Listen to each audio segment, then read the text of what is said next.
raised my cousin by myself. Years later, she quietly left me her house and trust fund. When I was 19, my 12-year-old cousin Emma showed up at my door. Her parents had vanished after a gambling debt, leaving her with nowhere to go. My own parents were too preoccupied with their travels to help, so I dropped out of college, got 2 jobs, and took on the daunting task of raising her. That first year was brutal. Emma had nightmares every night, and I'd comfort her before starting my 6 a.m. warehouse shift. I often ate ramen so she could have real meals.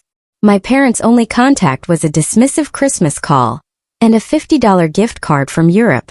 Emma cried, thinking they didn't like her. I maxed out credit cards for her basic necessities. When she required more, I took extra shifts, eventually selling my car.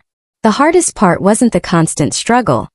It was watching her pretend it didn't hurt when other parents showed up at school events. My parents visited once in 5 years. A brief 2-hour stop for social media photos, then off to another cruise. Some people just don't know how to love properly, I'd tell Emma, explaining their absence. Through every challenge, we created our own family. I taught her to ride a bike, helped with homework, celebrated her successes, and comforted her heartbreaks.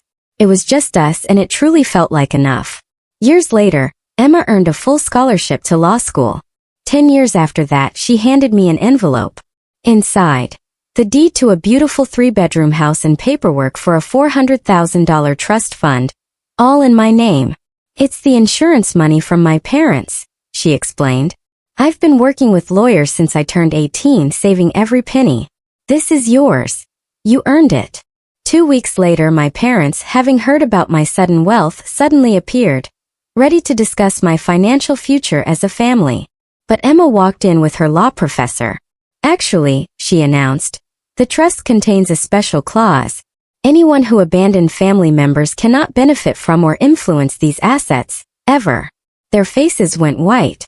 You abandoned him when he needed help, Emma asserted firmly. Now you get nothing.